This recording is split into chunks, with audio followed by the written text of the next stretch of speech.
আজকে husband and মেয়ের রিকোয়েস্টে বাসায় বানালাম কালা ভুনা।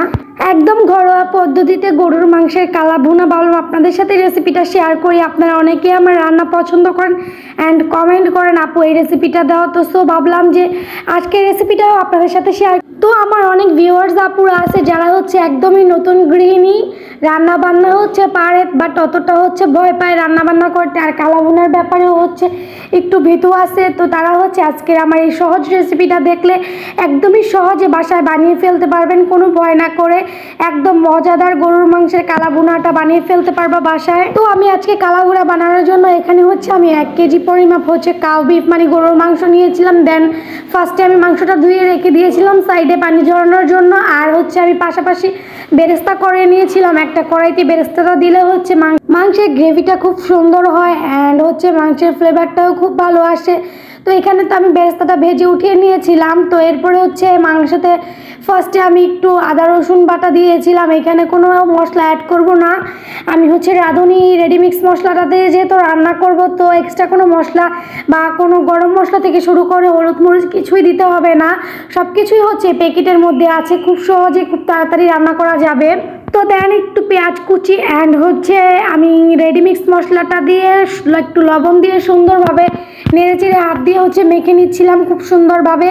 দেন এরপরে হচ্ছে আমি একটু পরিমাপ মতো পানি দিয়েছিলাম যাতে হচ্ছে আমার মাংসের মশলাগুলো তলানিতে না থেকে যায়, আর খুব সুন্দরভাবে মাংসটা কষে যায়।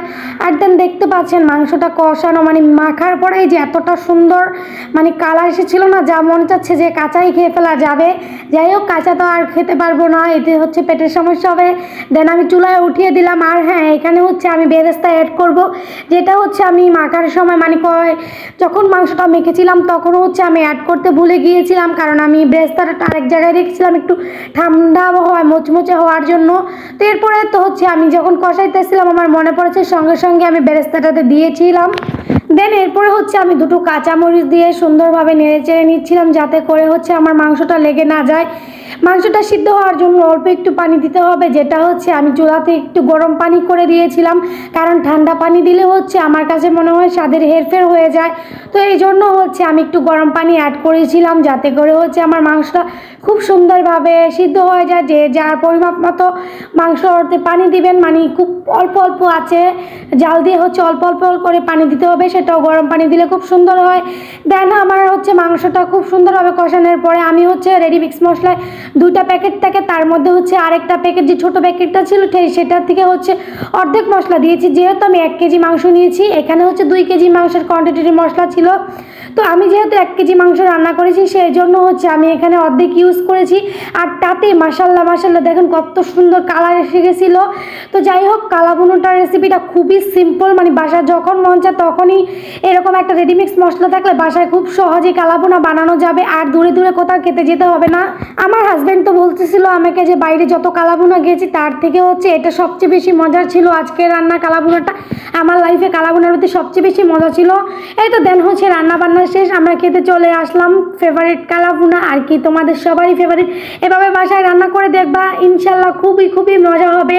অ্যান্ড রান্না করে খেয়ে আমার ভিডিওতে আইসা কমেন্ট করে জানাবা যে আমার রেসিপি অনুযায়ী রান্না করেছ, আর রান্নাটা কেমন হয়েছে, বাসার লোকজন খেয়ে কীরকম বলেছে পুরোটাই হচ্ছে কমেন্টে আমাকে জানাবা। আর যাই হোক তোমাদের সাথে কথা বলতে বলতে আমার হচ্ছে রান্না হয়ে গিয়েছিল, আমি তো হচ্ছে খেতে বসে পড়েছিলাম। এখানে আমি প্লেট নিয়ে প্রথম হচ্ছে অল্প করে মাংস নিয়েছিলাম, দেন আমি প্রচণ্ড মাংস খেয়েছিলাম, প্রচুর মাংস খেয়েছিলাম, বাট আমি প্রথম তোমাদেরকে ভিডিওতে দেখানোর জন্য অল্পই নিয়েছিলাম, যেহেতু টুককে আমি দেখতেছিলাম একটু টেনশানে ছিলাম যে আমার ভুনাটা কেমন হয়েছিল। দেন যাই হোক এরপরে হচ্ছে আমি এর সাথে ডালও রান্না করেছিলাম, যেটার ভিডিও তোমাদের সাথে অ্যাড করেছি, কারণ আমার হাজব্যান্ড ডাল ভীষণ পছন্দ করে, দেন আমার মেয়েও খুব পছন্দ করে। সো এই জন্য হচ্ছে আমি ভাবলাম যে একটু পাতলা করে ডাল করি, একটু জলপাই দিয়ে ডাল করেছি, আর হচ্ছে কালা ভুনা আর সাদা ভাত। মাশাআল্লাহ দিনটা আমাদের কাছে খুবই ভালো কাটলো। অ্যান্ড তোমাদের কার কেমন কেটেছে কমেন্টস করে জানাও।